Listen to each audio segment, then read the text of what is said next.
हिंदी में यूपीएससी की तैयारी से संबंधित प्रोग्राम्स को देखने के लिए सब्सक्राइब करें स्टडी IQ-IAS हिंदी।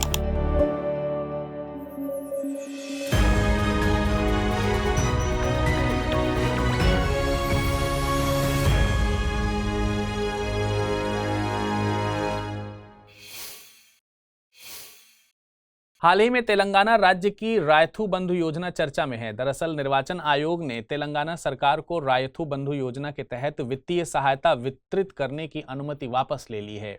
आपको बता दें कि तेलंगाना सरकार में मंत्री द्वारा वोटिंग से पहले चुनावी जनसभा में इस योजना के वितरण के संबंध में घोषणा की गई थी। चुनाव आयोग ने इस घोषणा को आदर्श आचार संहिता के प्रावधानों का उल्लंघन माना है। चुनाव आयोग ने कहा है कि तेलंगाना राज्य में आदर्श आचार संहिता लागू रहने तक इस योजना के तहत दी जाने वाली किसी भी वित्तीय मदद का प्रचार नहीं होगा। हालांकि सत्तारूढ़ BRS पार्टी ने चुनाव आयोग से इस फैसले पर पुनर्विचार करने का आग्रह भी किया है। चलिए समझते हैं कि रायथू बंधु योजना क्या है। यह योजना 2018 में शुरू की गई थी। इस योजना के तहत 2 बुआई सीजन यानी कि खरीफ और रबी के लिए लगभग 58 लाख किसानों को साल में 2 बार 4,000 रुपए प्रति एकड़ देने का वादा किया गया था। 2015 में राज्य सरकार ने अपने बजट में इस योजना के लिए 12,000 करोड़ रुपए आवंटित किए थे। वहीं वित्तीय वर्ष 2019-2020 में यह राशि बढ़कर 5,000 रुपए प्रति एकड़ कर दी गई है। 2023 के बजट में राज्य सरकार ने इस योजना के लिए 15,075 करोड़ रुपए रखे, जहां 2018 में योजना के लाभार्थियों की संख्या 58 लाख थी। वहीं जुलाई 2023 तक यह बढ़कर 70 लाख हो गई है। योजना से जुड़ी कुछ समस्याएं भी हैं। इस योजना को छोटे किसानों द्वारा नकारा गया है। चूंकि योजना के तहत पैसा प्रति एकड़ के हिसाब से मिलता है, इसलिए इस योजना का लाभ बड़े किसानों या जिनके पास बड़ी मात्रा में कृषि भूमि है उनको ही मिलता है। हाल ही में नासा ने सूर्य की गतिविधियों से रिलेटेड एक डराने वाली खबर दी है। नासा ने बताया है कि सूर्य की गतिविधियों में अचानक तेजी आ रही है और सनस्पॉट्स की संख्या में उल्लेखनीय वृद्धि हो रही है, जिसके कारण अंतरिक्ष में गर्म प्लाज्मा के गुबार रिलीज हो रहे हैं। इस वजह से पृथ्वी पर एक बड़ा सौर तूफान आ सकता है। चलिए समझते हैं इस पूरी खबर को। आपको बता दें कि सूर्य की सतह काले धब्बों से ढकी हुई है। ये सूर्य की सतह के अन्य भागों की तुलना में ठंडे होते हैं, इसलिए काले दिखाई देते हैं।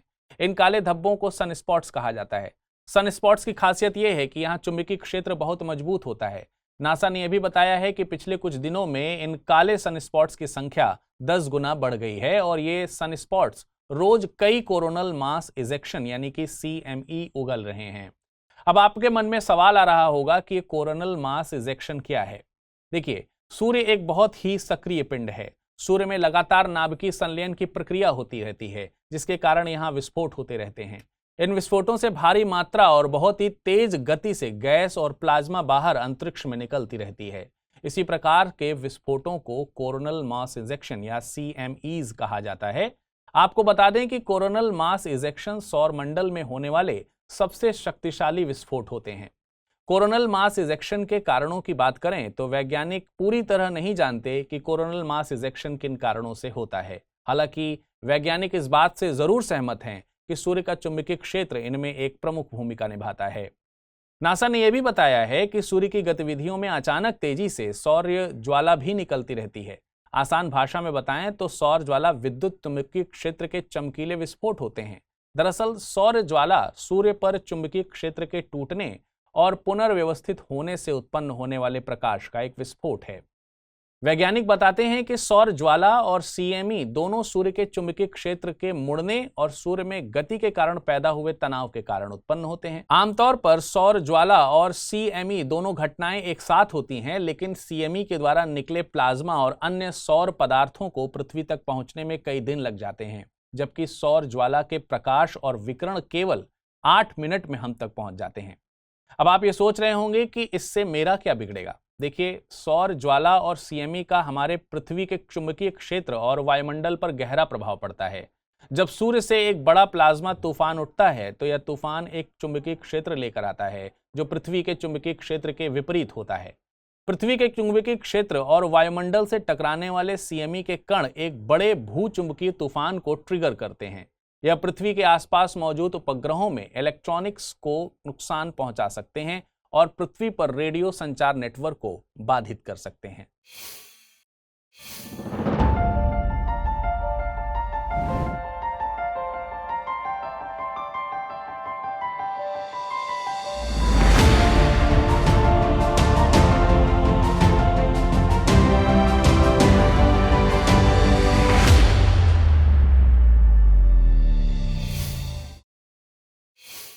आप सभी को गुरु नानक जयंती की लख लख बधाइयां। गुरु नानक जयंती सिख धर्म के संस्थापक और सिख धर्म के 9 गुरुओं में से पहले गुरु नानक या बाबा नानक का जन्मदिन का प्रतीक है। सिख इस दिन नगर कीर्तन जुलूस निकालते हैं, भजन गाते हैं और गुरुद्वारों में जाते हैं। चलिए गुरु नानक जयंती के अवसर पर सिख धर्म के सभी गुरुओं को जानने की कोशिश करते हैं। गुरु नानक जी का जन्म 15 अप्रैल 1469 को ननकाना साहिब शहर में एक हिंदू परिवार में हुआ था, जो आज पाकिस्तान का हिस्सा है। गुरु नानक जी ने सिख संप्रदाय की स्थापना की थी और गुरु नानक जी के अनुयायी ही आगे चलकर सिख कहलाए। गुरु नानक बादशाह बाबर और हुमायूं के समकालीन थे। सन 1469 की कार्तिक पूर्णिमा को गुरु नानक जी को आध्यात्मिक ज्ञान की प्राप्ति हुई थी। गुरु नानक जी ने बहुत से सामाजिक कार्य भी किए थे, जैसे गुरु नानक जी ने अनेक जगहों पर संगत और पंगत की स्थापना की थी। कहा जाता है कि गुरु नानक ने अपनी शिक्षाओं का प्रसार करने के लिए श्रीलंका, बगदाद और मध्य एशिया तक की यात्रा की थी। उनकी अंतिम यात्रा इस्लाम के सबसे पवित्र स्थलों मक्का और मदीना की थी और उन्होंने अन्य धर्मों के पूजनीय स्थानों का भी दौरा किया था। इन यात्राओं को उदासियां कहा जाता है। इन्हीं से रिलेटेड एक इंपॉर्टेंट टर्म है जिसको आपको जानना चाहिए। ये हैं जन्म सखियां। जन्म सखियां उन घटनाओं का वर्णन करती हैं जो गुरु नानक की यात्राओं के दौरान घटित हुई थीं। गुरु नानक ने इन जगहों की यात्राएं पैदल ही की थीं। यही वजह है कि गुरु नानक की जयंती को विश्व पैदल यात्री दिवस घोषित करने की मांग अक्सर उठती रहती है। गुरु नानक की 1538 ईस्वी में करतारपुर में मृत्यु हो गई थी। गुरु नानक के बाद गुरु अंगद सिखों के दूसरे गुरु बने। इनको लहना नाम से भी जाना जाता था। उन्होंने गुरु नानक द्वारा शुरू की गई लंगर व्यवस्था को स्थायी बना दिया था और गुरुमुखी लिपि की शुरुआत भी गुरु अंगद ने ही की थी। इसके बाद सिखों के तीसरे गुरु अमरदास थे। अमरदास ने 22 गद्दियों की स्थापना की थी और प्रत्येक पर एक महंत की नियुक्ति की थी। इसके बाद गुरु रामदास सिखों के चौथे गुरु बने और गुरु रामदास ने ही अकबर के द्वारा दी गई जमीनों पर अमृतसर नामक एक विशाल जलाशय बनवाया था और अमृतसर नगर की स्थापना की थी। गुरु नानक ने अपने तीसरे पुत्र अर्जुन को सिखों के अगले गुरु के रूप में पहचान दिलवाई। गुरु रामदास के बाद से सिख गुरु का पद पैतृक हो गया था। इस प्रकार गुरु अर्जुन सिखों के 5वें गुरु बने और इन्होंने ही सिखों के धार्मिक ग्रंथ आदि ग्रंथ या गुरु ग्रंथ साहिब की रचना की थी। इस ग्रंथ में गुरु नानक की प्रार्थनाएं और गीतों का संकलन है। हालांकि गुरु ग्रंथ साहिब में सिख गुरुओं के साथ साथ कबीर, नामदेव और रैदास की रचनाओं को भी शामिल किया गया है। गुरु अर्जुन ने ही अमृतसर जलाशय के बीच में हरमंदिर साहिब का निर्माण करवाया था। फिर 1606 ईस्वी में राजकुमार खुसरो की मदद करने के कारण जहांगीर ने गुरु अर्जुन देव को मरवा दिया था। इसके बाद सिखों के 6वें गुरु हरगोविंद हुए। उन्होंने सिखों को सैन्य संगठन का रूप दिया और अकाल तख्त या ईश्वर के सिंहासन का निर्माण करवाया। इसके बाद सिखों के 7वें गुरु हर राय हुए और 8वें गुरु हरकिशन हुए। सिखों के 9वें गुरु गुरु तेग बहादुर थे। तेग बहादुर ने इस्लाम धर्म को स्वीकार नहीं किया था और इस कारण औरंगजेब ने इन्हें शीशगंज गुरुद्वारा के पास हत्या करवा दी थी। सिखों के 10वें और अंतिम गुरु गुरु गोविंद सिंह हुए और इनका जन्म 1666 में पटना में हुआ था। गुरु गोविंद सिंह ने ही सिखों के लिए 5 ककार अनिवार्य किए थे, अर्थात प्रत्येक सिख को केश, कंघा, कृपाण, कक्षा और कड़ा रखने की अनुमति दी थी और सभी सिखों को अपने नाम के अंत में सिंह शब्द जोड़ने के लिए कहा था। 1699 में वैशाखी के दिन गुरु गोविंद सिंह ने खालसा पंथ की स्थापना की थी और गुरु गोविंद सिंह ने सिखों के धार्मिक ग्रंथ आदि ग्रंथ या गुरु ग्रंथ साहिब को आज का वर्तमान रूप दिया था। इन्होंने ही यह कहा था कि आज से गुरुवाणी ही सिख संप्रदाय के गुरु का काम करेगी। आपने पिछले साल रिलीज हुई एक मूवी कांतारा जरूर देखी होगी। इसमें आपने देखा होगा कि मूवी का एक हीरो भैंसों के साथ एक रेस में शामिल होता है। इस रेस को कंबाला कहा जाता है। यह एक प्रकार का लोक खेल है। हम कांतारा की बात इसलिए कर रहे हैं क्योंकि हाल ही में बेंगलुरु में कंबाला रेस का आयोजन किया गया है। चलिए समझते हैं क्या है कंबाला और सुप्रीम कोर्ट ने इसे क्यों गैर कानूनी घोषित किया था और बाद में इस पर से प्रतिबंध क्यों हटा लिया। देखिए, कंबाला कर्नाटक के तटीय जिलों में खेला जाने वाला एक लोक खेल है। यह खास तौर पर उन क्षेत्रों में ज्यादा प्रचलित है जहां तुलु लैंग्वेज बोलने वाले लोग बहुसंख्यक में पाए जाते हैं। कंबाला कई परिवारों के लिए एक प्रतिष्ठा का आयोजन है, खासकर तटीय क्षेत्रों में बंट समुदाय के लिए। पहले की बात करें तो फसल कटने के बाद के दिनों में इस खेल का आयोजन किया जाता था, लेकिन अब हाल ये है कि लास्ट नवंबर से अप्रैल महीने तक इस खेल को दक्षिण कन्नड़ और उडुपी जिलों में खेला जाता है। चलिए अब समझते हैं कि कंबाला की डिफरेंट कैटेगरीज क्या क्या होती हैं। कंबाला को आमतौर पर 4 कैटेगरीज में डिवाइड किया जाता है। पहली कैटेगरी है नेगेलू कैटेगरी। नेगेलू का मतलब होता है हल। इस कैटेगरी में रेस के लिए भैंसों को बांधने के लिए हल्के हलों का उपयोग किया जाता है। यह कैटेगरी प्रवेश स्तर के खिलाड़ियों के लिए होती है जो अपनी पहली कंबाला दौड़ में भाग ले रहे होते हैं। दूसरी कैटेगरी है हग्गा। हग्गा का मतलब रस्सी होता है। इसमें खिलाड़ी को दोनों भैंसों से बंधी एक रस्सी के साथ दौड़ना पड़ता है। तीसरी कैटेगरी है अड्डा हलेज। इसमें खिलाड़ी एक हॉरिजॉन्टल तख्ते पर खड़ा होता है और इस तख्ते को भैंसें खींचती हैं। यहां तक बात ध्यान देने वाली है कि हग्गा और नेगिलू कैटेगरी में खिलाड़ी भैंसों के पीछे दौड़ते हैं, लेकिन अड्डा हलेज कैटेगरी में भैंसें खिलाड़ी को खींचती हैं। केन हालेज चौथी श्रेणी है जहां भैंसों को लकड़ी के तख्ते से बांधा जाता है। तख्ते में खिलाड़ी खड़ा होता है और इस तख्ते में 2 छेद होते हैं जिनके माध्यम से पानी बाहर निकलता है, क्योंकि तख्ते को कीचड़ भरी पटरियों पर घसीटा जाता है। पानी के छींटों की ऊंचाई ही प्रतियोगिता के विजेताओं का निर्धारण करती है। आपके मन में एक सवाल आया होगा कि क्या कंबाला पूरे कर्नाटक में लोकप्रिय है? तो देखिए, हालांकि दौड़ की प्राथमिक लोकप्रियता तटीय कर्नाटक क्षेत्र तक ही सीमित है, लेकिन 2022 में आई फिल्म कांतारा ने पूरे कर्नाटक में इस खेल को लोकप्रिय बना दिया है। चलिए अब समझते हैं कि कंबाला को सुप्रीम कोर्ट ने गैरकानूनी क्यों घोषित किया था। आपने एक ऑर्गेनाइजेशन का नाम अक्सर सुना होगा, यह है people for the ethical treatment of animals यानी पेटा। पेटा समेत कई संगठनों ने जानवरों के साथ दुर्व्यवहार के आरोप में सभी पारंपरिक खेल आयोजनों के खिलाफ याचिका दायर की थी। कंबाला के खिलाफ शिकायत ये थी कि इसमें भैंसों की नाक में रस्सी बांध दी जाती है और दौड़ के दौरान जानवरों को लगातार कोड़े मारे जाते हैं। इसको पशु क्रूरता का एक बड़ा एग्जाम्पल माना गया था। इन याचिकाओं पर सुनवाई करते हुए सुप्रीम कोर्ट ने वर्ष 2014 में जल्लीकट्टू, कंबाला और बैलगाड़ी दौड़ पर प्रतिबंध लगाने का फैसला सुनाया था। तो फिर कैसे हटाया गया ये प्रतिबंध? दरअसल जनवरी 2016 में पर्यावरण मंत्रालय ने एक अधिसूचना जारी की थी जिसमें एक अपवाद यानी एक्सेप्शन का जिक्र किया गया था। इसमें कहा गया था कि देश के किसी भी हिस्से में ऐसे खेलों को खेला जा सकता है और जानवरों को इस खेल के अकॉर्डिंग प्रशिक्षित किया जा सकता है। आपको बता दें कि तमिलनाडु, महाराष्ट्र, कर्नाटक, पंजाब, हरियाणा, केरल और गुजरात में ऐसे खेल खेले जाते हैं। ऐसे खेल विभिन्न समुदायों के रीति रिवाजों और सांस्कृतिक विरासतों का एक प्रमुख हिस्सा होते हैं। हालांकि ऐसे खेलों में खेल के दौरान बैलों या अन्य जानवरों के दर्द और पीड़ा को कम करने के लिए कुछ शर्तें भी रखी गई थीं। इसके साथ ही राज्य सरकारों ने इन आयोजनों के लिए छूट प्रदान करने के लिए पशु क्रूरता निवारण अधिनियम के प्रावधानों में संशोधन भी किया था। हालांकि ऐसे संशोधनों को कानूनी चुनौती दी गई, लेकिन 5 न्यायाधीशों की संवैधानिक पीठ ने इस साल मई में कर्नाटक, तमिलनाडु और महाराष्ट्र सरकारों द्वारा किए गए संशोधनों को बरकरार रखा था। कंबाला से रिलेटेड एक अहम बात और भी है। कंबाला पर अक्सर जातिगत भेदभाव का आरोप लगाया जाता है। दरअसल अतीत में कंबाला के दौरान अछूत माने जाने वाले कोरागा समुदाय के साथ दुर्व्यवहार किया गया था। आलोचकों का तर्क है कि आज भी खेल को प्रमुख जाति समुदायों द्वारा नियंत्रित किया जाता है, जबकि निचली जाति माने जाने वाले लोग आयोजन में छोटे मोटे काम ही करते हैं। चलिए अब नजर डालते हैं आज के बुलेटिन से आधारित बनने वाले प्रश्नों पर। चर्चा में रहा नौरादेही और दुर्गावती अभयारण्य किस राज्य में स्थित है? बिहार, महाराष्ट्र, मध्य प्रदेश या फिर कर्नाटक? अगला प्रश्न है, वर्ष 2023 के लिए बुकर पुरस्कार किसको मिला है? पॉल लिंच, पॉल मरे, सारा बर्नस्टीन या फिर जोनाथन एस्कोफ्री? आइए अब एक नजर डाल लेते हैं पिछले बुलेटिन में क्या प्रश्न पूछा गया था और उनके सही उत्तर क्या हैं। प्रश्न था, हाल ही में चर्चा में आया फैरो द्वीप समूह कहां अवस्थित है? दक्षिण पश्चिम अटलांटिक क्षेत्र में या फिर उत्तर पूर्वी प्रशांत क्षेत्र में, दक्षिण पश्चिम प्रशांत क्षेत्र में? सही जवाब है ऑप्शन ए, उत्तर पूर्वी अटलांटिक क्षेत्र में। अगला प्रश्न था, लोकसभा में एससी और एसटी समुदाय के लिए सीटों के आरक्षण का प्रावधान किस अनुच्छेद में है? अनुच्छेद 331 या फिर 330 या फिर 332 या फिर 333? इसका सही जवाब है ऑप्शन बी यानी 330।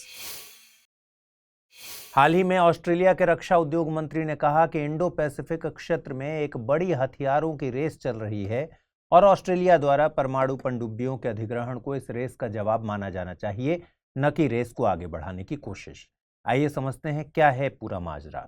देखिए, चीन इंडो पैसिफिक क्षेत्र में लंबे समय से लगातार अपनी सैन्य क्षमताओं को बढ़ाने की कोशिश कर रहा है, लेकिन अगर कोई दूसरा देश अपनी सैन्य क्षमताएं बढ़ाता है तो चीन को इससे सख्त आपत्ति होती है। चीन पूरे इंडो पैसिफिक क्षेत्र में सिर्फ अपना ही वर्चस्व चाहता है, चीन की इस हरकत पर एक कहावत बिल्कुल सटीक बैठती है। कहावत है, चिट भी मेरा पट भी मेरा।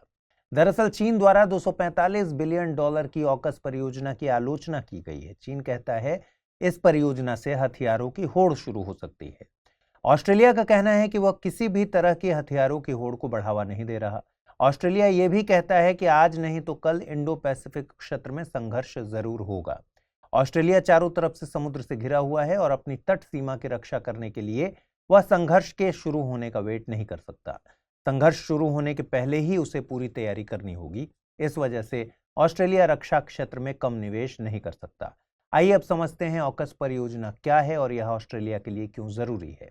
2021 में इंडो पैसिफिक क्षेत्र के लिए ऑस्ट्रेलिया, यूके और यूएसए के बीच एक नई त्रिपक्षीय सुरक्षा साझेदारी ऑकस की घोषणा की गई थी। इस साझेदारी का मकसद यूके और यूएसए की मदद से 2040 तक ऑस्ट्रेलिया में परमाणु ऊर्जा से चलने वाली पनडुब्बियों का निर्माण करना है। आपकी जानकारी के लिए बता दें कि ऑस्ट्रेलिया के पास दुनिया का तीसरा सबसे बड़ा विशेष आर्थिक क्षेत्र है और फिलहाल इसके समुद्री बेड़े में कोलिंस श्रेणी की डीजल इलेक्ट्रिक पनडुब्बियां हैं। डीजल इलेक्ट्रिक पनडुब्बियों के साथ सबसे बड़ी समस्या ये है कि इनको निर्धारित गश्ती क्षेत्र तक पहुंचने से पहले हजारों किलोमीटर की यात्रा करनी पड़ती है। ये पनडुब्बियां अपना आधा समय समुद्र में गश्ती क्षेत्र तक जाने में बिता देती हैं, जिससे गश्त की तुलना में ट्रांसपोर्ट में अधिक ईंधन का उपयोग होता है। वहीं परमाणु पनडुब्बी अपना सिर्फ 15 से 20% समय ट्रांसपोर्ट में बिताती है। खैर, वापस आते हैं ऑकस साझेदारी पर। इस साझेदारी की मदद से यूके और यूएस ऑस्ट्रेलिया के साथ मिलकर इंडो पैसिफिक क्षेत्र में शांति और स्थिरता बनाए रखने में मजबूत भूमिका निभाना चाहते हैं। इस समझौते को अमेरिका और अन्य पश्चिमी ताकतों का चीन को विश्व शक्ति बनने से रोकने के प्रयास के व्यू पॉइंट से भी देखा जा सकता है। लेकिन इस समझौते से फ्रांस का हाल भारतीय शादी में फूफा के जैसे हो गया था। फ्रांस इस साझेदारी से नाराज हो गया था। फ्रांस का कहना था कि यूरोपीय सहयोगियों को बताए बिना यूके के साथ अमेरिका और ऑस्ट्रेलिया ने रक्षा साझेदारी पर बातचीत कैसे कर ली। फ्रांस के नाराज होने का एक और कारण आर्थिक भी था, क्योंकि ऑस्ट्रेलिया ने अपनी परमाणु पनडुब्बियों की खरीद के लिए फ्रांस के साथ 90 बिलियन डॉलर के कॉन्ट्रैक्ट पर साइन किए थे और इस रक्षा साझेदारी का फ्रांसीसी अर्थव्यवस्था पर व्यापक प्रभाव पड़ा है। हाल ही में गुजरात में तूफान, ओलावृष्टि और बिजली गिरने के साथ बेमौसम और अचानक भारी बारिश ने 27 लोगों की जान ले ली। आइए समझते हैं कि नवंबर में बेमौसम बारिश का कारण क्या है। भारत मौसम विज्ञान विभाग यानी IMD ने बेमौसम बारिश के लिए 3 मौसम प्रणालियों को जिम्मेदार ठहराया है। पहली है पूर्वोत्तर अरब सागर और उससे सटे सौराष्ट्र और कच्छ पर चक्रवाती परिसंचरण। दूसरा कारण है पश्चिमी विक्षोभ और तीसरा है पूर्वी ट्रफ। हालांकि एक साथ 3 प्रणालियों का विकास होना असामान्य घटना नहीं है। आइए समझते हैं पहले पश्चिमी विक्षोभ क्या है। पश्चिमी विक्षोभ वे तूफान हैं जो भूमध्य सागर क्षेत्र में पैदा होते हैं और सर्दियों में उत्तर पश्चिमी भारत में वर्षा ला सकते हैं। इससे आमतौर पर हिमालय क्षेत्र में बर्फबारी होती है, लेकिन कभी कभी जब इन विक्षोभों की ताकत ज्यादा होती है तो यह दक्षिण की तरफ के क्षेत्र जैसे गुजरात और मध्य प्रदेश में भी वर्षा ला सकते हैं। गुजरात में तूफान, ओलावृष्टि और बिजली गिरने का मुख्य कारण ये गुजरता हुआ पश्चिमी विक्षोभ था जो पश्चिम से पूर्व की ओर बढ़ रहा था और भूमध्य सागर के पास कहीं बन रहा था। अब यह विक्षोभ गुजरात क्षेत्र से होते हुए मध्य प्रदेश पर जाएगा। ध्यान देने वाली बात यह है कि इस बार पश्चिमी विक्षोभ के साथ अधिक नमी भी मौजूद थी। जब कम दबाव का क्षेत्र बनता है तो यह आसपास से हवा को आकर्षित करता है और अगर पर्याप्त नमी की उपस्थिति होती है तो उस क्षेत्र में बारिश की गतिविधि बढ़ सकती है, जिसके कारण इन पश्चिमी विक्षोभों से गरज के साथ बारिश हो सकती है।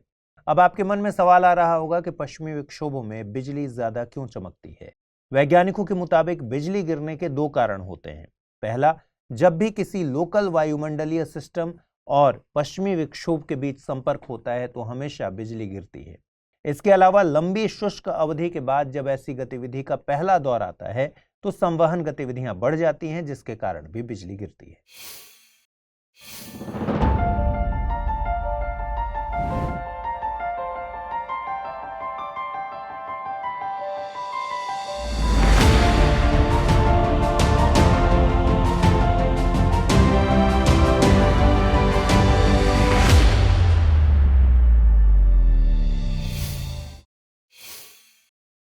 COP28 शिखर सम्मेलन जल्द ही शुरू होने वाला है।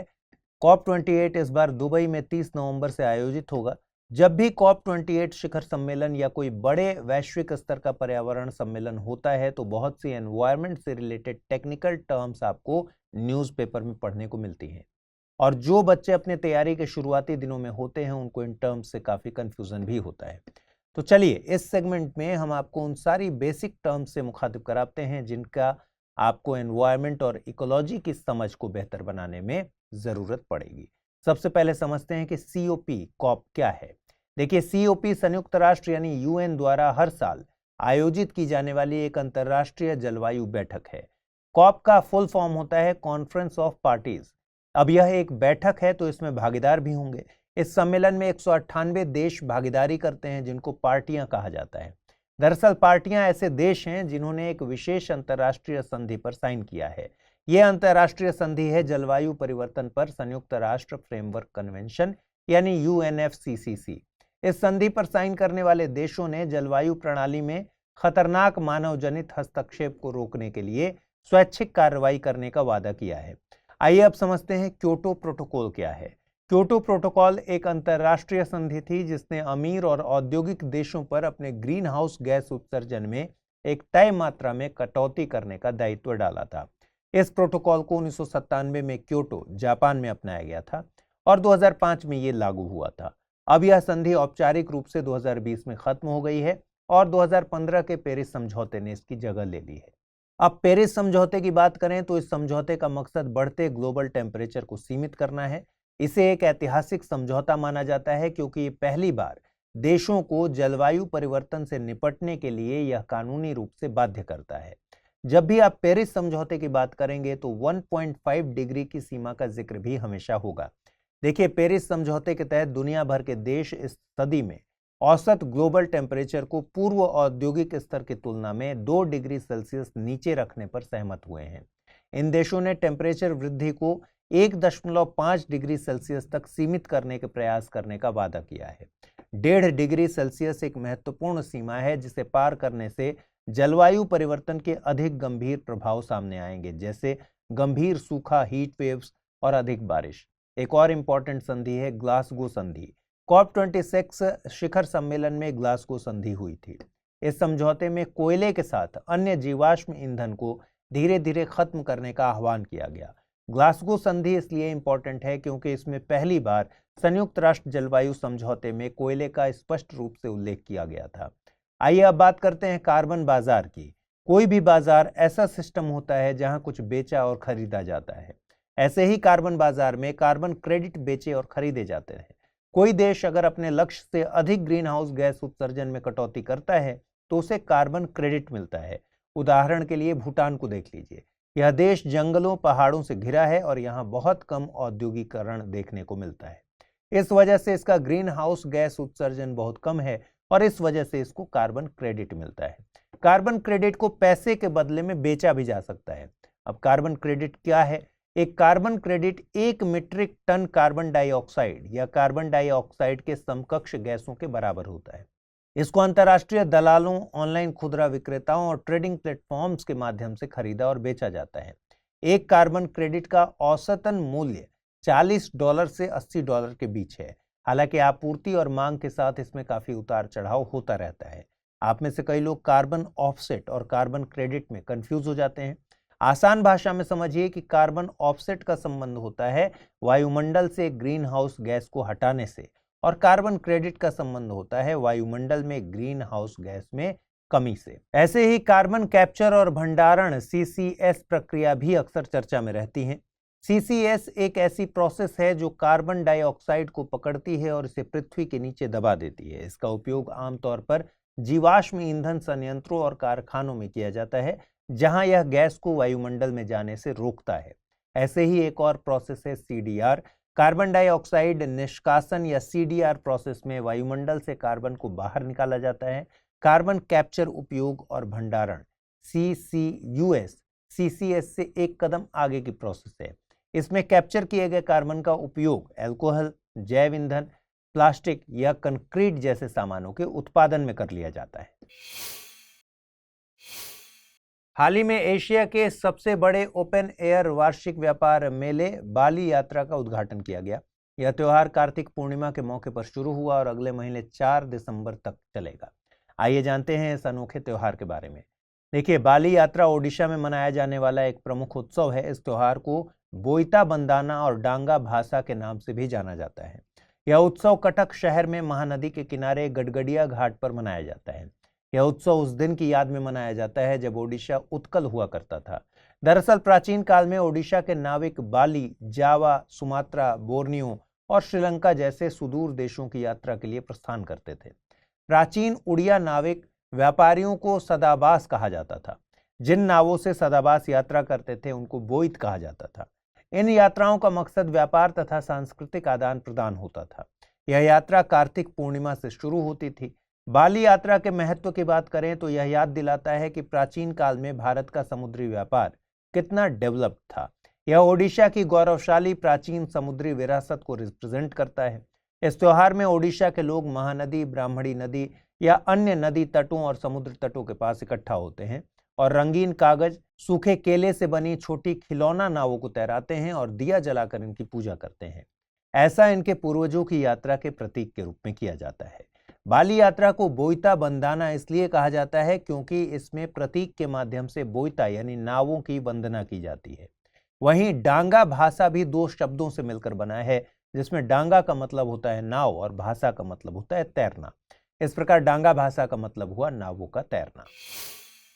आइए जल्दी से देखें आज के बुलेटिन पर आधारित क्या प्रश्न बन सकते हैं। पहला प्रश्न है, बोईता बंदाना त्योहार भारत के किस राज्य से संबंधित है? कर्नाटक, पश्चिम बंगाल, ओडिशा या फिर तमिलनाडु?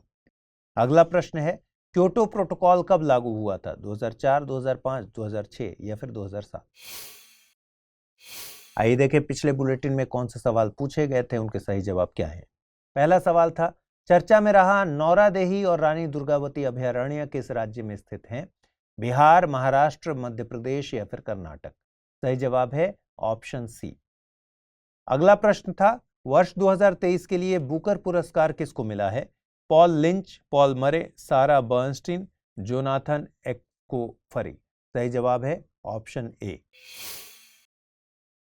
उल्टा चोर कोतवाल को डांटे, ये कहावत हाल ही में हुई एक घटना के कारण ब्रिटेन पर एकदम सही बैठ रही है। दरअसल ग्रीस पिछले कई सालों से ब्रिटेन को बार बार पार्थेनन मूर्तियों को परमानेंटली वापस करने के लिए कह रहा है, लेकिन ब्रिटेन है कि सुनने को तैयार नहीं है। उल्टा ब्रिटिश प्रधानमंत्री ऋषि सुनक ने ग्रीस के प्रधानमंत्री क्यारिकोस मित्सोटाकिस के साथ हाल ही में एक इंपॉर्टेंट बैठक को भी रद्द कर दिया। यह बैठक ब्रिटिश संग्रहालय में रखी पार्थेनन मूर्तियों को वापस करने से ही रिलेटेड थी। बैठक के रद्द होने के कारण ब्रिटेन और ग्रीस के बीच एक नया राजनयिक विवाद भी छिड़ गया है। आपको बता दें कि ग्रीस के बार बार कहने पर भी ब्रिटिश संग्रहालय ने मूर्तियों को परमानेंटली वापस करने से इनकार कर दिया है। तो चलिए समझते हैं कि ये विवादित पार्थेनन मूर्तियां क्या हैं। दरअसल ग्रीस की पार्थेनन मूर्तियां 30 से अधिक पत्थर की मूर्तियां हैं जो 2000 साल से भी अधिक पुरानी हैं। इन मूर्तियों को एल्गिन मार्बल्स के नाम से भी जाना जाता है। इन मूर्तियों में से अधिकांश मूर्तियां एथेंस में एक्रोपोलिस की पहाड़ी पर पार्थेनन मंदिर की दीवारों और मंदिर के परिसर में लगी हुई थीं। आपको बता दें कि पार्थेनन मंदिर 432 ईसा पूर्व में बना था। यह मंदिर यहाँ की एथेना देवी को समर्पित है और इसे एथेंस के स्वर्ण युग के गौरव के रूप में देखा जाता है। तो फिर सवाल है कि ये मूर्तियां ब्रिटेन कैसे पहुंची? दरअसल 19वीं सदी की शुरुआत में ऑटोमन साम्राज्य के तत्कालीन ब्रिटिश राजदूत थॉमस ब्रूस द्वारा पार्थेनन मंदिर से इन मूर्तियों को हटा दिया गया था और 1816 में ब्रिटिश संग्रहालय द्वारा इन्हें खरीद लिया गया था। इस पर एथेंस ने थॉमस ब्रूस पर चोरी का आरोप लगाया था, लेकिन मूर्तियों की देखभाल करने वाले ब्रिटिश संग्रहालय का दावा है कि इन मूर्तियों को थॉमस ब्रूस ने ऑटोमन साम्राज्य के साथ एक लीगल कॉन्ट्रैक्ट के तहत हासिल किया था। मतलब ये कि थॉमस ब्रूस को ऑटोमन साम्राज्य से मूर्तियां हटाने की प्रॉपर परमिशन मिली थी। ध्यान रखने वाली बात यह है कि ऑटोमन साम्राज्य उस समय एथेंस को नियंत्रित करता था। ग्रीस कहता है कि परमिशन मिली थी तो कागज दिखाओ, लेकिन ब्रिटेन कहता है कि परमिशन देने वाला कागज कहीं खो गया है। इस कारण से भी ये मामला विवादित बना हुआ है। आपको जानकर हैरानी होगी कि मूर्तियों को वापस करने की मांग नई नहीं है। 1830 के दशक की शुरुआत में स्वतंत्र होने के बाद से एथेंस मूर्तियों की वापसी की मांग कर रहा है, लेकिन मूर्ति वापसी अभियान को गति मिली 1980 के दशक में, जब ग्रीस की ऑस्कर नॉमिनेटेड एक्ट्रेस मेलिना मर्क्रोरी ने उनकी वापसी के लिए एक आंदोलन चलाया। मेलिना 1981 और 1989 के बीच ग्रीस की संस्कृति मंत्री भी थीं। ब्रिटेन भले ही चोरी की गई मूर्तियों को वापस करने में अपनी नाक मुंह बनाता हो, लेकिन दुनिया में कई देश ऐसे भी हैं जो खुशी खुशी ऐसे एंटीक चीज़ों को अपने ओरिजिनल देश वापस दे देते हैं। एग्जाम्पल के लिए जर्मनी को ही ले लीजिए। जर्मनी ने लगभग 20 बेनिन कांस्य मूर्तियों को नाइजीरिया को वापस किया था। कमेंट करके बताइए कि क्या ब्रिटेन को कोहिनूर हीरा भारत को वापस करना चाहिए या फिर नहीं। मेक्सिको के वैज्ञानिकों ने हाल ही में एक अनोखे जीव एक्सोलोटल के संरक्षण प्रयासों को बढ़ावा देने के लिए एक अभियान को फिर से शुरू किया है। एक्सोलोटल सैलामेंडर की एक लुप्तप्राय प्रजाति है। जानकारी के लिए बता दें कि सैलामेंडर एक पूंछ और छोटे पैरों वाला छिपकली सा दिखने वाला उभयचर जीव है। समस्या यह है कि जंगली एक्सोलोटल विलुप्त होने के कगार पर हैं। मैक्सिकन एकेडमी ऑफ साइंसेज द्वारा किए गए एक स्टडी के अनुसार 2003 में प्रत्येक वर्ग किलोमीटर पर लगभग 6000 एक्सोलोटल पाए गए थे। वहीं सर्वे के नए डेटा के अनुसार 2015 में यह संख्या घटकर केवल 36 रह गई है। चलिए जानते हैं एक्सोलोटल के बारे में और समझते हैं कि ये इतने स्पेशल क्यों हैं। आप अगर एक्सोलोटल को देखेंगे तो आपको लगेगा कि यह जेम्स कैमरून की अवतार फिल्म से ही सीधा उठकर आ गया है। प्राचीन एज़टेक के लोगों ने एक्सोलोटल को जल राक्षस कहा था और इसे अपनी पौराणिक कथाओं में एक देवता के रूप में शामिल भी किया था। एक्सोलोटल को मैक्सिकन वॉकिंग मछली भी कहते हैं। एक्सोलोटल मांसाहारी होते हैं जो कीड़े, क्रस्टेशियंस, मोलस्क और मछली की कुछ छोटी प्रजातियों को खाते हैं। बेहद क्यूट सा दिखने वाला एक्सोलोटल एक बहुत ही अनोखी आनुवंशिक संरचना वाला जीव है। अनोखा इसलिए क्योंकि यह एक ऐसा जीव है जो अपना दिल, दिमाग, रीढ़ की हड्डी और हाथ पैर फिर से पैदा करने में सक्षम है। रिसर्चर्स का कहना है कि एक्सोलोटल जीवन भर अपने न्यूरॉन्स को विकसित करता रहता है। 1964 में रिसर्चर्स ने पाया था कि एडल्ट एक्सोलोटल के दिमाग का आधे से ज्यादा हिस्सा निकाल भी दिया जाए तो भी यह दिमाग को फिर से विकसित करने में सक्षम है। अब आप सोच रहे होंगे कि एक्सोलोटल ऐसा कैसे कर पाता है। दरअसल एक्सोलोटल ऐसा नियोटेनी नामक एक दुर्लभ स्थिति के कारण कर पाता है। नियोटेनी के कारण यह एक्सोलोटल अपने लार्वा के समय की अधिकांश विशेषताओं को अपने एडल्ट फेज में भी बरकरार रख पाता है। लेकिन अफसोस की बात है कि IUCN ने एक्सोलोटल्स को गंभीर रूप से लुप्तप्राय के रूप में वर्गीकृत किया है, जिसका मतलब है कि उनकी संख्या में तेजी से गिरावट आ रही है और निकट भविष्य में उनके विलुप्त होने का वास्तविक खतरा है। हालांकि यह केवल एक्सोलोटल्स की जंगली प्रजातियों पर लागू होता है। आइए समझते हैं एक्सोलोटल की संख्या में इस भारी गिरावट के कारण क्या है। सबसे पहला कारण है अत्यधिक मछली पकड़ना। दरअसल मैक्सिको सिटी में एक्सोलोटल एक स्वादिष्ट व्यंजन के तौर पर काफी पॉपुलर बन गया है, जिससे इसकी मांग में भारी वृद्धि हुई है। अत्यधिक मछली पकड़ना अब एक्सोलोटल के लिए सबसे बड़े खतरों में से एक है। दूसरा कारण है पर्यावास यानी हैबिटेट का नुकसान। मैक्सिको सिटी के तेजी से विकास के कारण एक्सोलोटल के प्रमुख आवास जैसे झील या तालाबों की हानि हो रही है। और तीसरा कारण है आक्रामक प्रजातियां। हाल के दशकों तक ये अपने हैबिटेट में खाद्य श्रृंखला में शीर्ष स्थान पर थे, लेकिन आज पर्च और तिलापिया जैसी आक्रामक प्रजातियां इनके अस्तित्व के लिए खतरा पैदा कर रही हैं और उनकी संख्या में गिरावट में योगदान दे रही हैं।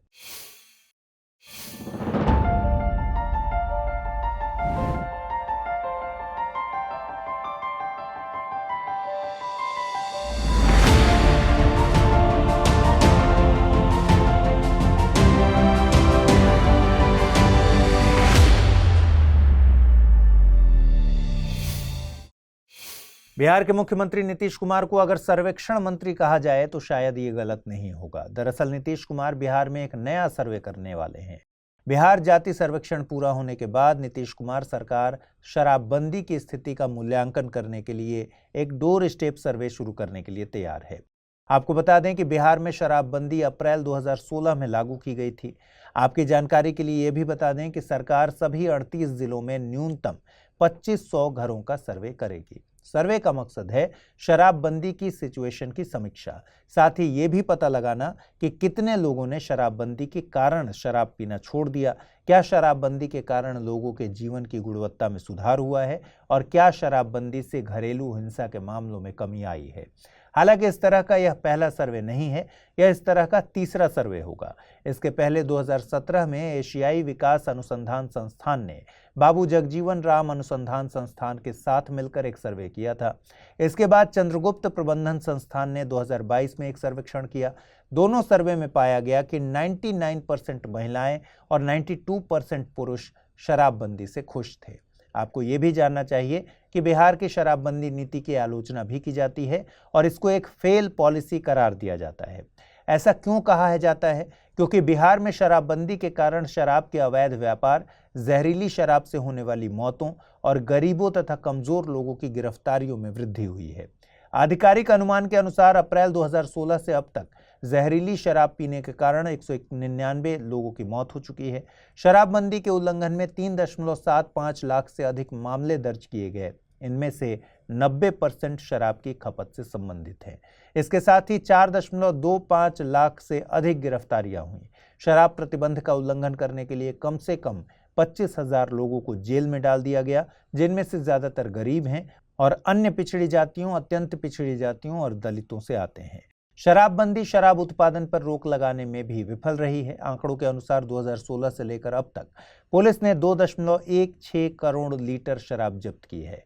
इसमें 74.97 लाख देशी शराब शामिल है। आपको बता दें कि इसी साल जून में नीतीश कुमार सरकार ने बिहार निषेध और उत्पाद शुल्क संशोधन अधिनियम में संशोधन किया था।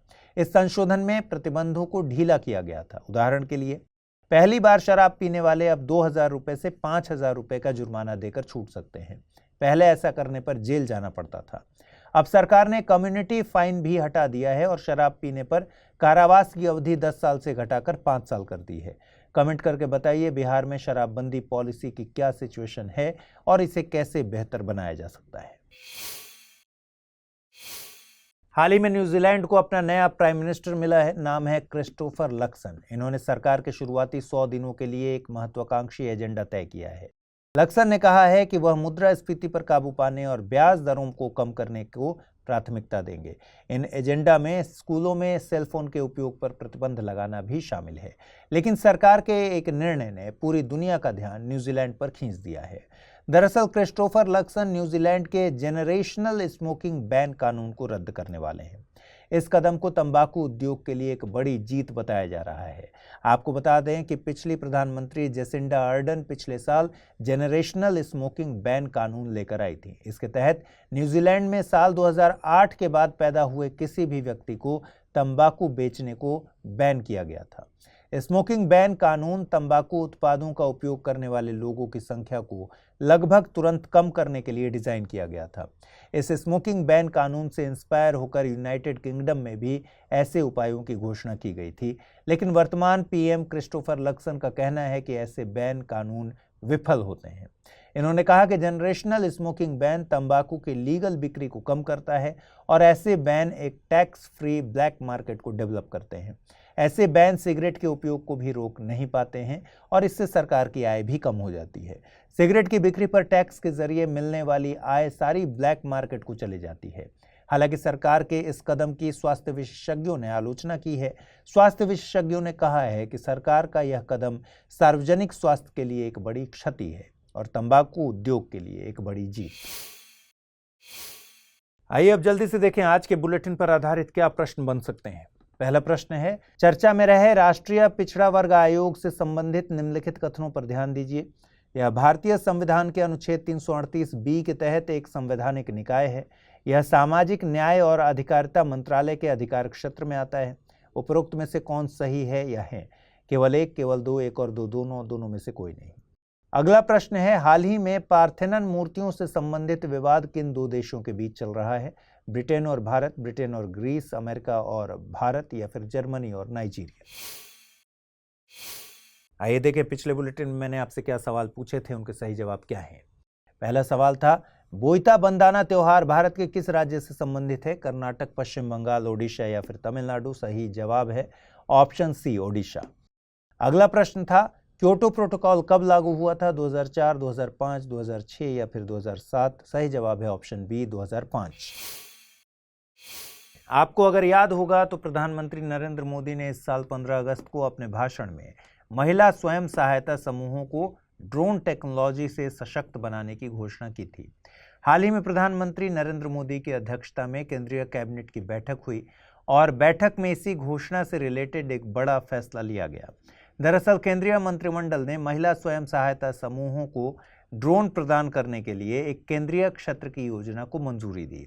इस योजना के लिए सरकार 1261 करोड़ रुपए खर्च करेगी। आइए समझते हैं आखिर क्या है इस योजना में। यह योजना कृषि और किसान कल्याण विभाग, ग्रामीण विकास विभाग, उर्वरक विभाग, महिला SHG और प्रमुख उर्वरक कंपनियों के सहयोग से लाई जा रही है।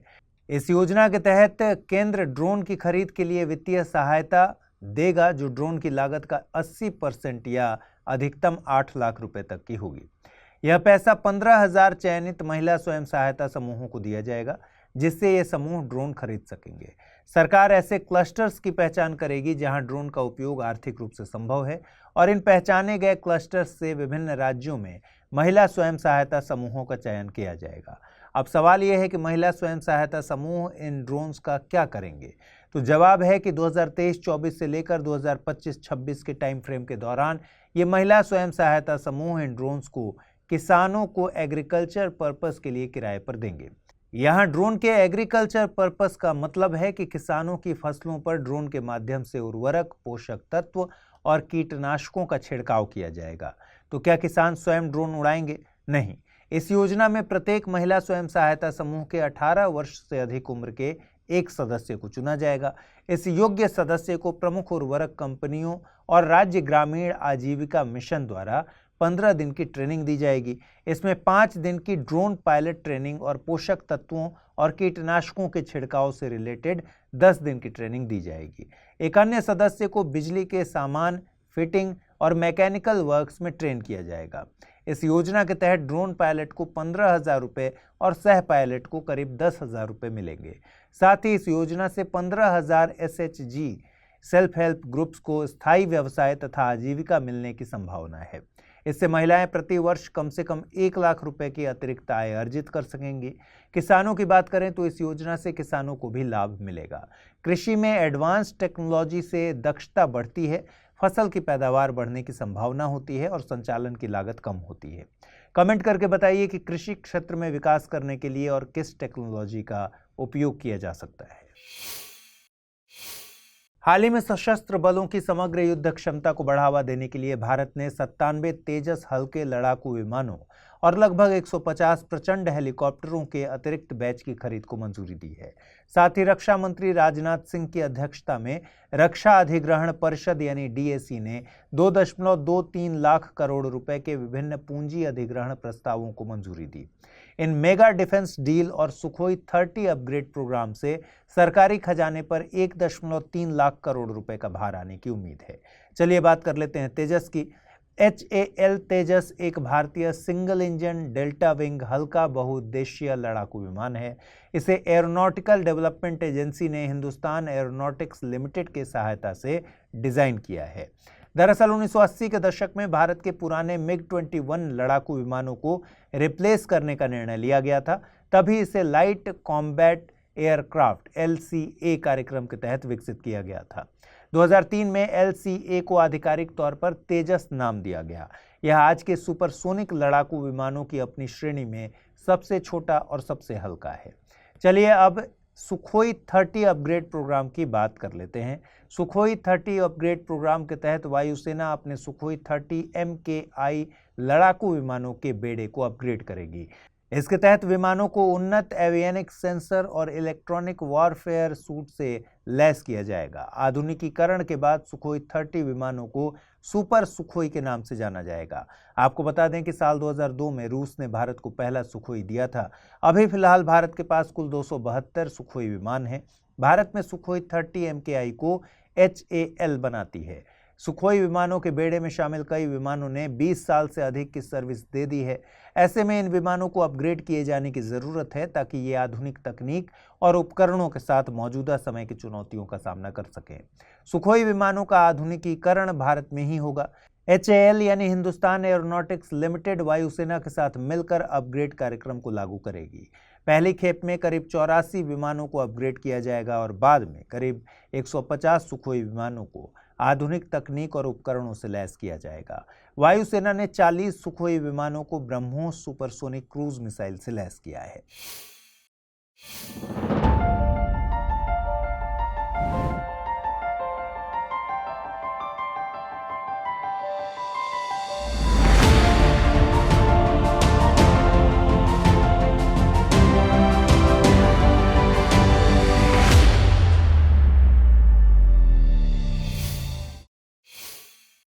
आज से दुबई में COP28 जलवायु शिखर सम्मेलन शुरू हो रहा है। इस सम्मेलन में दुनिया जलवायु परिवर्तन से लड़ने के लिए अपने अगले कदमों के बारे में सोचती है। हर देश की अपनी पर्यावरण चिंताएं और हित होते हैं जिन्हें ये देश जलवायु सम्मेलन में सबके सामने रखते हैं। इस सेगमेंट में हम बात करेंगे ब्रिक्स देशों की और ये समझेंगे कि सभी ने अपने लेवल पर पर्यावरण के हित के लिए क्या तैयारियां की हैं। ब्राजील, दक्षिण अफ्रीका, भारत और चीन तेजी से विकसित हो रहे हैं। इन देशों ने हमेशा संयुक्त राष्ट्र framework convention on climate change UNFCCC की सामान्य लेकिन विभेदित जिम्मेदारियों के कॉन्सेप्ट के माध्यम से अधिक जलवायु वित्त पोषण और समानता की मांग की है। इसका सीधा सा मतलब है कि जिन समृद्ध देशों ने विकास की अपनी यात्रा पहले शुरू की थी और ऐतिहासिक रूप से सबसे अधिक उत्सर्जन किया था, उनको विकासशील देशों की अपेक्षा पर्यावरण की समस्या का समाधान करने के लिए और अधिक प्रयास करना चाहिए। खैर, हम आंकड़ों पर नजर डालते हैं। आंकड़े बताते हैं कि ब्रिक्स देशों ने बिजली उत्पादन में जीवाश्म ईंधन को कितना रिप्लेस किया है। चीन ने बिजली उत्पादन में जीवाश्म ईंधन की हिस्सेदारी में जबरदस्त कमी की है। 2000 में चीन बिजली उत्पादन में जीवाश्म ईंधन का उपयोग 82% करता था और 2022 में 65% करता है। हालांकि वैश्विक स्तर पर चीन स्वच्छ और गंदी ऊर्जा दोनों में दुनिया में अग्रणी है। आपको बता दें कि चीन वार्षिक वैश्विक उत्सर्जन का लगभग 30% के लिए भी जिम्मेदार है और चीन दुनिया का सबसे बड़ा ग्रीन हाउस गैस उत्सर्जक भी है। भारत की बात करें तो भारत की प्रगति अपेक्षाकृत धीमी रही है और इस अवधि में बिजली उत्पादन में स्वच्छ ऊर्जा की हिस्सेदारी 17% से बढ़कर 23% हो गई है। भारत ने पिछले साल बिजली उत्पादन में तेल और गैस को शामिल करने और कोयले को चरणबद्ध तरीके से कम करने के समझौते का विस्तार करने का प्रस्ताव रखा था। इसे 80 से अधिक देशों का समर्थन मिला, लेकिन सऊदी अरब और अन्य तेल और गैस उत्पादकों ने इसे ब्लॉक कर दिया था। सऊदी अरब की 99% से अधिक बिजली जीवाश्म ईंधन से उत्पादित होती है, जिसमें से लगभग 67% बिजली गैस से उत्पादित होती है। ब्रिक्स देशों में सऊदी अरब का जीवाश्म ईंधन से बिजली उत्पादन प्रतिशत सबसे अधिक है। संयुक्त अरब अमीरात ने बिजली उत्पादन में परमाणु ईंधन का उपयोग करना शुरू कर दिया है और इसने 2020 के बाद अपनी स्वच्छ ऊर्जा हिस्सेदारी में सुधार किया है। इथोपिया के साथ ब्राजील ब्रिक्स के केवल 2 देशों में से एक है जहां बिजली उत्पादन में स्वच्छ ऊर्जा की हिस्सेदारी जीवाश्म ईंधन की हिस्सेदारी से अधिक है। दोनों देशों में स्वच्छ ईंधन से 90% बिजली का उत्पादन होता है। दक्षिण अफ्रीका में बिजली उत्पादन में जीवाश्म ईंधन की हिस्सेदारी अभी भी 86% है। भारत के राज्यों की बात करें तो गुजरात में बिजली उत्पादन के लिए जीवाश्म ईंधन के उपयोग में कमी आई है। गुजरात में बिजली उत्पादन के लिए जीवाश्म ईंधन का उपयोग 2019 में 80% था और 2022 में 60% हो गया है। गुजरात के साथ साथ राजस्थान में भी गिरावट दर्ज की गई है। शीर्ष 15 उत्पादकों में कर्नाटक और हिमाचल प्रदेश एकमात्र राज्य हैं जहां स्वच्छ ऊर्जा की हिस्सेदारी पहले से ही अधिक है। तमिलनाडु 50-50 के आंकड़े के करीब पहुंच रहा था, 50-50 के आंकड़े के करीब पहुंच रहा था, लेकिन हाल के वर्षों में प्रगति रुक गई है। दूसरी ओर उत्तर प्रदेश, मध्य प्रदेश, छत्तीसगढ़, पश्चिम बंगाल और बिहार में बिजली उत्पादन में जीवाश्म ईंधन की हिस्सेदारी 90% से अधिक थी। पंजाब के साथ साथ ओडिशा में जीवाश्म ईंधन के उपयोग में हाल के वर्षों में वृद्धि देखी गई है। हाल ही में केंद्रीय मंत्रिमंडल ने 24,104 करोड़ रुपए की एक अति व्यापक आदिवासी कल्याण योजना को मंजूरी दी। इस आदिवासी कल्याण योजना का नाम है प्रधानमंत्री जनजातीय आदिवासी न्याय महाअभियान यानी PM जन मन योजना। यह योजना इस मामले में खास है कि योजना सबसे बड़ी केंद्रीय योजनाओं में से एक है और एक्सपेंडिचर के मामले में आदिवासी समुदाय को टारगेट करने वाली सबसे बड़ी योजना है। इस योजना में टारगेट किया गया है विशेष रूप से कमजोर जनजातीय समूहों को। योजना का मकसद विशेष रूप से कमजोर जनजातीय समूहों यानी PVTGs को कई सुविधाएं प्रदान करना है। इनमें आवास, पेयजल और स्वच्छता, शिक्षा तक पहुंच, स्वास्थ्य और पोषण, सड़क और दूरसंचार कनेक्टिविटी और स्थायी आजीविका के अवसर भी शामिल हैं। जनजातीय मामलों के मंत्रालय के अनुसार यह योजना 4.9 लाख पक्के मकान उपलब्ध कराएगी, जिसमें हर घर की लागत 2.39 लाख रुपए होगी। साथ ही इस योजना में 2.75 करोड़ रुपए प्रति छात्रावास के हिसाब से 500 छात्रावास, 2500 आंगनवाड़ी केंद्र, 3000 गांवों में मोबाइल टावरों की स्थापना और 8000 किलोमीटर की सड़क कनेक्टिविटी प्रदान करना भी शामिल है। खर्चे की बात करें तो योजना में केंद्र सरकार का हिस्सा 15,336 करोड़ है और राज्य 8,768 करोड़ रुपए का योगदान देंगे। इस योजना को अंजाम देने के लिए सरकार के 9 मंत्रालय शामिल होंगे। आपको याद दिला दें कि प्रधानमंत्री ने 15 नवंबर को आदिवासियों के भगवान माने जाने वाले बिरसा मुंडा की जयंती पर इस योजना की घोषणा की थी। बिरसा मुंडा की जयंती को जनजातीय गौरव दिवस के रूप में भी मनाया जाता है। यह घोषणा बिरसा मुंडा के जन्म स्थान यानी झारखंड के खूंटी जिले में की गई थी। आइए समझते हैं इस योजना में टारगेट किए गए विशेष रूप से कमजोर जनजातीय समूह यानी पीवीटीजी क्या होते हैं। पीवीटीजी का फुल फॉर्म होता है particularly vulnerable tribal groups. PVTG Bharat में फैली जनजातियों के ऐसे समूह हैं जो अन्य जनजातियों से सामाजिक, आर्थिक, राजनैतिक और सांस्कृतिक आदि क्षेत्रों में अपेक्षाकृत पिछड़े हैं और अत्यधिक संवेदनशील हैं। भारत में आदिवासी वैसे ही पिछड़े होते हैं और पीवीटीजी इन पिछड़ों में भी सबसे पिछड़े हैं। सरकार ने 18 राज्यों और केंद्र शासित प्रदेश, अंडमान और निकोबार द्वीप समूह में कुल 75 आदिवासी समुदायों को पीवीटीजी के रूप में वर्गीकृत किया है। आपको ध्यान रखना चाहिए कि भारत में कुल अनुसूचित जनजाति की आबादी 10.45 करोड़ है और कुल पीवीटीजी की जनसंख्या लगभग 40 लाख के आसपास है। जनजातीय मामलों के मंत्रालय और 2011 की जनगणना के आंकड़ों के अनुसार ओडिशा में पीवीटीजी की सबसे बड़ी आबादी रहती है। इसके बाद मध्य प्रदेश में पीवीटीजी की सबसे ज्यादा संख्या है, जबकि राजस्थान, मणिपुर और त्रिपुरा में एक एक पीवीटीजी ग्रुप है। वहीं अंडमान और निकोबार द्वीप समूह में 5 पीवीटीजी समूह हैं, जिनके नाम हैं ग्रेट अंडमानीज, जारवा, ओंग, सेंटिनलीज, शोम्पेन। राजस्थान में निवास करने वाले पीवीटीजी सहारिया की जनसंख्या सबसे अधिक है, जबकि अंडमान और निकोबार द्वीप समूह की सेंटिनलीज और ग्रेट अंडमानीज की संख्या सबसे कम है। ये क्रमशः 39 और 43 है। पीवीटीजी की विशेषताओं की बात करें तो ये आज भी अति प्राचीन नॉन मॉडर्न कृषि पद्धति का उपयोग करते हैं। यह सामाजिक, आर्थिक और शिक्षा संकेतकों में भी काफी पिछड़े होते हैं। इनमें लिखित भाषा की अनुपस्थिति होती है। आइए जल्दी से देखें आज के बुलेटिन पर आधारित क्या प्रश्न बन सकते हैं। पहला प्रश्न है, जारवा, ओंग, सेंटिनलीज और शोम्पेन जनजातियां भारत के किस राज्य या केंद्र शासित प्रदेश में पाई जाती हैं? झारखंड, मध्य प्रदेश, छत्तीसगढ़ या फिर अंडमान और निकोबार। अगला प्रश्न है, हाल ही में संयुक्त राष्ट्र शरणार्थी एजेंसी के प्रतिष्ठित नानसेन पुरस्कार से किसे सम्मानित किया गया? अब्दुल्ला ही मिरे, पॉल लिंच, कैलाश विद्यार्थी, अभिनव दास गुप्ता। आइए देखें पिछले बुलेटिन में मैंने आपसे क्या सवाल पूछे थे, उनके सही जवाब क्या है। चर्चा में रहे राष्ट्रीय पिछड़ा वर्ग आयोग से संबंधित निम्नलिखित कथनों पर ध्यान दीजिए। यह भारतीय संविधान के अनुच्छेद 338 के तहत एक संवैधानिक निकाय है। यह सामाजिक न्याय और अधिकारिता मंत्रालय के अधिकार क्षेत्र में आता है। उपरोक्त में कौन सही है या है? केवल एक, केवल दो, एक और दो, दोनों में से कोई नहीं। सही जवाब है ऑप्शन सी, यानी एक और दो, दोनों। हाल ही में पार्थेनन मूर्तियों से संबंधित विवाद किन दो देशों के बीच चल रहा है? ब्रिटेन और भारत, ब्रिटेन और ग्रीस, अमेरिका और भारत, जर्मनी और नाइजीरिया। सही जवाब है ऑप्शन बी, ब्रिटेन और ग्रीस। खबर आई है कि प्रधानमंत्री नरेंद्र मोदी ने दुबई में COP28 जलवायु सम्मेलन में ग्रीन क्रेडिट पहल का शुभारंभ किया है। यह COP28 में भारत और संयुक्त अरब अमीरात द्वारा संयुक्त रूप से आयोजित एक महत्वपूर्ण कार्यक्रम है। ग्रीन क्रेडिट पहल पर्यावरण और जलवायु परिवर्तन मंत्रालय द्वारा शुरू किए गए ग्रीन क्रेडिट कार्यक्रम के सिद्धांतों को फॉलो करता है। आपको बता दें कि 13 अक्टूबर 2023 को केंद्रीय पर्यावरण, वन और जलवायु परिवर्तन मंत्रालय द्वारा इस पहल की शुरुआत की गई थी। ग्रीन क्रेडिट कार्यक्रम एक बाजार आधारित उपकरण है। आसान भाषा में कहें तो कोई व्यक्ति, उद्योग और स्थानीय निकाय अगर विभिन्न क्षेत्रों में स्वैच्छिक पर्यावरणीय कार्य करते हैं तो इन्हें ग्रीन क्रेडिट मिलेगा। ये ग्रीन क्रेडिट व्यापार योग्य वस्तुओं के जैसे ही हैं, मतलब आप इन्हें घरेलू बाजार में बेच सकते हैं या खरीद सकते हैं। इस कार्यक्रम के तहत 8 विशिष्ट गतिविधियों को शामिल किया गया है। ये गतिविधियां हैं वृक्षारोपण, जल संरक्षण, टिकाऊ कृषि, अपशिष्ट प्रबंधन, वायु प्रदूषण में कमी, मैंग्रोव संरक्षण और बहाली, इको मार्क और टिकाऊ भवन और बुनियादी ढांचे।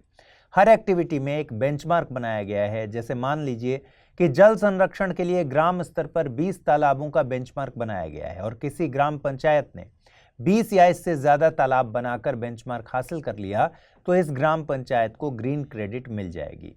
हालांकि इस कार्यक्रम के प्रारंभिक चरण में 2 गतिविधियों को प्राथमिकता दी गई है। यह है जल संरक्षण और वनीकरण। यहाँ ध्यान देने वाली बात है कि ग्रीन क्रेडिट कार्यक्रम का प्रशासन भारतीय वानिकी अनुसंधान एवं शिक्षा परिषद को सौंपा गया है। यह संस्थान कार्यक्रम के प्रशासक के रूप में कार्य करता है। मतलब यह संस्थान कार्यक्रम के प्रॉपर एग्जीक्यूशन के लिए गाइडलाइन बनाएगा, प्रोसेस बनाएगा और स्टैंडर्ड या बेंचमार्क सेट करेगा। इसके अलावा रजिस्ट्रेशन की प्रक्रिया और मेजरमेंट, रिपोर्टिंग आदि काम भी ये मैनेज करेगा। दुबई में चल रहे COP28 जलवायु सम्मेलन के पहले ही दिन दुनिया को एक बड़ी कामयाबी मिली। दरअसल COP28 जलवायु सम्मेलन में दुनिया के लिए एक बहुत जरूरी लॉस एंड डैमेज फंड आधिकारिक तौर पर लॉन्च किया गया। इस फंड का मकसद विकासशील और कमजोर देशों को जलवायु परिवर्तन के प्रभावों से निपटने में मदद करना है। फंड की प्रारंभिक राशि $475 मिलियन होने का अनुमान है। इस फंड में मेजबान देश UAE ने $100 मिलियन देने का वादा किया है। वहीं यूरोपीय संघ ने $275 मिलियन, अमेरिका ने $17.5 मिलियन और जापान ने $10 मिलियन देने का वादा किया है। आपको याद दिला दें कि लॉस एंड डैमेज फंड की घोषणा पहली बार पिछले साल मिस्र के शर्म अल शेख शहर में COP27 के दौरान की गई थी। आइए समझते हैं कि लॉस एंड डैमेज फंड का कॉन्सेप्ट क्या है और कमजोर देशों को इसकी आवश्यकता क्यों है और यह कैसे संचालित होगा। लॉस एंड डैमेज फंड को ठीक से समझने के लिए आपको समय में थोड़ा पीछे की यात्रा करनी होगी। यह समय है 17वीं सदी का। इस समय एक तरफ यूरोप पूरी दुनिया में अपने साम्राज्यवाद का एक्सपेंशन कर रहा था और दूसरी तरफ यूरोप उद्योगीकरण की पहली लहर पर सवार भी था। भारी भरकम उद्योग बड़े पैमाने पर लगाए जा रहे थे बगैर भविष्य की चिंता किए। ऐसा ही हाल अमेरिका का था। यहाँ भी 18वीं शताब्दी के अंत तक इंडस्ट्रियलाइजेशन की शुरुआत हो गई थी। पश्चिमी देशों के इंडस्ट्रियलाइजेशन ने एक तरफ इन देशों को अमीर बनाया, लोगों का जीवन स्तर ऊंचा किया, दूसरी तरफ पर्यावरण को नुकसान पहुंचाने वाले प्रदूषक, ग्रीन हाउस गैसेज, ओजोन को क्षति पहुंचाने वाले सब्सटेंस भी एटमॉस्फेयर में भारी मात्रा में छोड़े। इंडस्ट्रियलाइजेशन का यह स्याह पक्ष धीरे धीरे दुनिया को देखने को मिला जब एक्सट्रीम मौसमी घटनाएं होने लगी, जैसे अंटार्कटिका से परमाफ्रॉस्ट का पिघलना, आइसबर्ग का टूटना, असामान्य बारिश, विनाशकारी सूखा और तीव्र चक्रवात, सूखा, गर्मी और ठंडी। 20वीं सदी में ग्लोबल वार्मिंग का कॉन्सेप्ट भी आ गया और ओजोन परत में होल को भी दुनिया ने जान लिया। अब वैज्ञानिक कह रहे हैं कि ग्लोबल वार्मिंग से वैश्विक जलस्तर कुछ मीटर बढ़ सकता है। अब आप मालदीव, सेशल्स आदि आइलैंड कंट्रीज के बारे में सोचिए। अगर वैश्विक जलस्तर कुछ मीटर बढ़ा तो इनका जीवन, आजीविका, जैव विविधता, सांस्कृतिक परंपरा और पहचान खत्म हो जाएंगे। यहाँ तक कि इनका अस्तित्व भी खत्म हो सकता है। सबसे इंपॉर्टेंट बात यह कि इन्होंने न कभी इंडस्ट्रियलाइजेशन किया, न ही ग्लोबल वार्मिंग में इनका कोई हाथ है। मतलब रायता फैलाया विकसित देशों ने और समेटने की जिम्मेदारी डाल दी दुनिया पर। अब आते हैं लॉस एंड डैमेज फंड पर। यह फंड ऐसे ही जलवायु परिवर्तन के खतरनाक प्रभावों का सामना करने वाले देशों के बचाव और पुनर्वास को सुनिश्चित करने के लिए एक वैश्विक वित्तीय पैकेज है। इसको एक प्रकार से आप मुआवजा भी समझ सकते हैं जो अमीर देश उन गरीब देशों को देंगे जिनका कार्बन पदचिह्न यानी कार्बन फुटप्रिंट कम तो है, लेकिन बढ़ते जलवायु संकट का खामियाजा वे भुगत रहे हैं। एक और जानकारी जरूरी है। आज अमेरिका, ब्रिटेन और यूरोपीय संघ को सभी ग्लोबल उत्सर्जन के 50% के लिए जिम्मेदार माना जाता है। रूस, कनाडा, जापान और ऑस्ट्रेलिया को मिला दें तो ये आंकड़ा 65% तक पहुंच जाता है, यानी सभी उत्सर्जन का करीब 2/3 हिस्सा। इनकी तुलना में भारत केवल 3% ऐतिहासिक उत्सर्जन के लिए जिम्मेदार है। इस बीच पिछले 15 वर्षों में दुनिया का सबसे बड़ा उत्सर्जक बनकर उभरा है चीन। यह हर साल 30% वैश्विक उत्सर्जन के लिए जिम्मेदार है। तो इन आंकड़ों से साफ है कि जलवायु संकट के लिए कौन कितना जिम्मेदार है। चलिए ये भी जानते हैं कि जलवायु संकट से दुनिया को कितना नुकसान झेलना पड़ रहा है। पिछले 20 सालों में 55 कमजोर देशों को जलवायु संकट के कारण संयुक्त रूप से $525 बिलियन का नुकसान हुआ। यह संख्या 2030 तक प्रति वर्ष $580 बिलियन तक पहुंच सकती है। भविष्य में नुकसान और क्षति बढ़ेगी क्योंकि ग्लोबल वार्मिंग लगातार बढ़ रही है। इसका सबसे अधिक प्रभाव विकासशील देशों और उनमें सामाजिक और आर्थिक रूप से पिछड़े हुए लोगों पर पड़ेगा। अब सवाल है कि कितना बड़ा फंड है और ये कैसे संचालित होगा। विश्व बैंक शुरुआत में इस फंड की निगरानी करेगा। धन का स्रोत अमेरिका, ब्रिटेन और यूरोपीय संघ जैसे समृद्ध देशों के साथ साथ कुछ विकासशील देश भी होंगे। फंड का फिलहाल आकार $475 मिलियन का है, लेकिन समय की मांग कई ट्रिलियन डॉलर की है।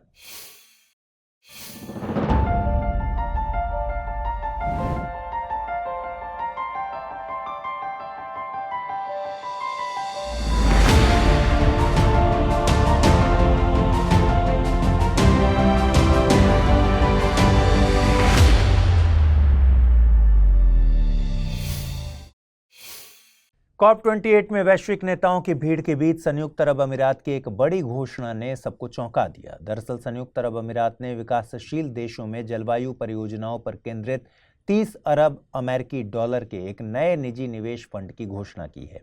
इस जलवायु केंद्रित निवेश फंड का नाम है अल्टीरा। इस पहल का उद्देश्य अंतर्राष्ट्रीय जलवायु वित्त में क्रांति लाना है। COP28 के अध्यक्ष डॉक्टर सुल्तान अल जाबेर द्वारा इस घोषणा को निर्णायक क्षण बताया गया है। आपको बता दें कि अल्टेरा की लॉन्चिंग अंतर्राष्ट्रीय जलवायु वित्त में एक नए युग की स्थापना का प्रतीक है। $30 बिलियन के साथ अल्टेरा अब जलवायु कार्रवाई के लिए समर्पित दुनिया का सबसे बड़ा निजी निवेश फंड बन गया है। अल्टेरा का लक्ष्य 2030 तक वैश्विक स्तर पर $250 बिलियन जुटाना है। अल्टेरा विकासशील देशों के लिए डेडिकेटेड है। अक्सर देखा गया है कि अंतर्राष्ट्रीय जलवायु वित्त के फायदों से विकासशील और कमजोर देश वंचित रह जाते हैं, लेकिन अल्टेरा ग्लोबल साउथ के लिए फंडिंग की पहुंच में सुधार करेगा, साथ ही एक निष्पक्ष जलवायु वित्त प्रणाली बनाने के अंतर्राष्ट्रीय प्रयासों को आगे बढ़ाएगा। उदाहरण के लिए 2025 तक पवन और सौर परियोजनाओं के निर्माण सहित भारत में 6 गीगावाट से अधिक स्वच्छ ऊर्जा क्षमता विकसित करने के लिए इस फंड में पैसा पहले ही अलग रखा जा चुका है। इसके साथ ही अफ्रीका और लैटिन अमेरिका में अन्य परियोजनाओं की भी खोज की जा रही है, जिसमें इसी फंड से पैसा दिया जाएगा। COP28 के अध्यक्ष सुल्तान अल जाबेर, जो संयुक्त अरब अमीरात की राष्ट्रीय तेल कंपनी ADNOC के प्रमुख भी हैं, अल्टेरा फंड के बोर्ड की अध्यक्षता करेंगे। भारतीय राजनीतिक व्यवस्था में राज्यपाल का पद हमेशा से चर्चा और विवादों से घिरा रहता है। हाल ही में सुप्रीम कोर्ट ने तमिलनाडु के राज्यपाल RN रवि को मुख्यमंत्री MK स्टालिन के साथ बैठक करके बिलों से रिलेटेड गतिरोध को दूर करने को कहा है। दरअसल कई सालों से तमिलनाडु विधानसभा द्वारा पारित कई विधेयकों पर राज्यपाल अपनी सहमति नहीं दे रहे थे और बिल्स को विधानसभा को वापस लौटा रहे थे। विधानसभा ने राज्यपाल द्वारा लौटाए गए 10 विधेयकों को फिर से पारित करके राज्यपाल के पास अनुमति के लिए भेजा था। राज्यपाल द्वारा अंतिम मंजूरी न देने पर सरकार द्वारा इस मामले को सुप्रीम कोर्ट में लाया गया था। मामले की सुनवाई मुख्य न्यायाधीश DY चंद्रचूड़ और न्यायमूर्ति JB पारदीवाला और न्यायमूर्ति मनोज मिश्रा की पीठ कर रही थी। पीठ ने इस मामले पर संविधान के अनुच्छेद 200 का हवाला दिया और कहा कि विधानसभा द्वारा पिछले राज्यपाल के कार्यालय से वापस लाए जाने के बाद नया राज्यपाल ऐसे विधेयकों को राष्ट्रपति के पास नहीं भेज सकते। इससे पहले भी शीर्ष अदालत ने राज्य विधानसभा द्वारा पारित कई विधेयकों को मंजूरी देने में राज्यपाल की तरफ से देरी पर सवाल उठाया था। सुप्रीम कोर्ट ने यहां तक कह दिया कि विधेयक जनवरी 2020 से लंबित है और राज्यपाल 3 साल से क्या कर रहे हैं। ऐसा ही मामला पंजाब राज्य में भी हुआ था। तब सुप्रीम कोर्ट ने राज्यपाल को हिदायत दी थी कि वो जनता द्वारा चुनकर नहीं आए हैं और राज्यपाल को मंत्रिपरिषद की सलाह पर काम करना चाहिए। आइए समझते हैं आर्टिकल 200 को, जिसका उल्लेख सुप्रीम कोर्ट ने किया है। संविधान का अनुच्छेद 200 राज्यपाल को किसी भी विधेयक को प्रस्तुत किए जाने पर 3 विकल्प देता है। पहला, प्रस्तावित कानून पर सहमति देना, दूसरा, प्रस्तावित कानून पर सहमति रोकना और तीसरा, राष्ट्रपति के विचार के लिए विधेयक को अपने पास रख लेना। इसके अलावा अनुच्छेद 200 के पहले प्रावधान के अनुसार राज्यपाल रोके गए विधेयक को पुनर्विचार करने या इसमें बदलाव करने के लिए सदन में वापस भेज सकते हैं। राज्यपाल के पद और दायित्व की भी बात कर लेते हैं। मूल संविधान के अनुच्छेद 153 के मुताबिक भारत गणराज्य के हर राज्य के लिए एक राज्यपाल का पद होगा। राज्यपाल की नियुक्ति केंद्र की सिफारिश पर राष्ट्रपति ही करते हैं और उनका कार्यकाल भी राष्ट्रपति पर निर्भर करता है। पूर्व राष्ट्रपति रामनाथ कोविंद ने कहा था कि राज्यपाल केंद्र और राज्यों के बीच पुल की भूमिका निभाते हैं। राज्यपाल के पास विधायी, कार्यपालिका, वित्तीय और न्यायिक शक्तियां होती हैं। राज्यपाल बहुमत के आधार पर सरकार गठन करने, सदन बुलाने और विधानसभा को भंग करने की सिफारिश भी कर सकते हैं। राज्य के एडवोकेट जनरल, लोकसेवा आयोग के अध्यक्ष और सदस्यों की नियुक्ति भी राज्यपाल करते हैं। राज्यपाल की सहमति के बिना किसी भी राज्य में फाइनेंस बिल को विधानसभा में पेश नहीं किया जा सकता। इसके अलावा कोई भी बिल उनके अनुमति के बिना कानून की शक्ल नहीं ले सकता। आइए जल्दी से देखें आज के बुलेटिन पर आधारित क्या प्रश्न बन सकते हैं। पहला सवाल है, हाल ही में फ्रांस ने अपने सर्वोच्च नागरिक सम्मान लेजन ऑफ ऑनर से किस भारतीय को सम्मानित किया है? BR ललितांबिका, S सोमनाथ, सुधा मूर्ति, लोपामुद्रा सेन। आइए अब देखें पिछले बुलेटिन में मैंने क्या प्रश्न पूछे थे, उनके सही जवाब क्या हैं। पहला प्रश्न था, जारवा, ओंग, सेंटिनलीज और शोम्पेन जनजातियां भारत के किस राज्य या केंद्र शासित प्रदेश में पाई जाती हैं? झारखंड, मध्य प्रदेश, छत्तीसगढ़ या फिर अंडमान और निकोबार। सही जवाब है ऑप्शन डी, अंडमान और निकोबार। अगला प्रश्न था, हाल ही में संयुक्त राष्ट्र शरणार्थी एजेंसी के प्रतिष्ठित नानसेन पुरस्कार से किसे सम्मानित किया गया? Abdullahi Mire, Paul Lynch, Kailash Vidyarthi, Abhinav Das Gupta. सही जवाब है ऑप्शन ए, अब्दुल्लाही मिरे।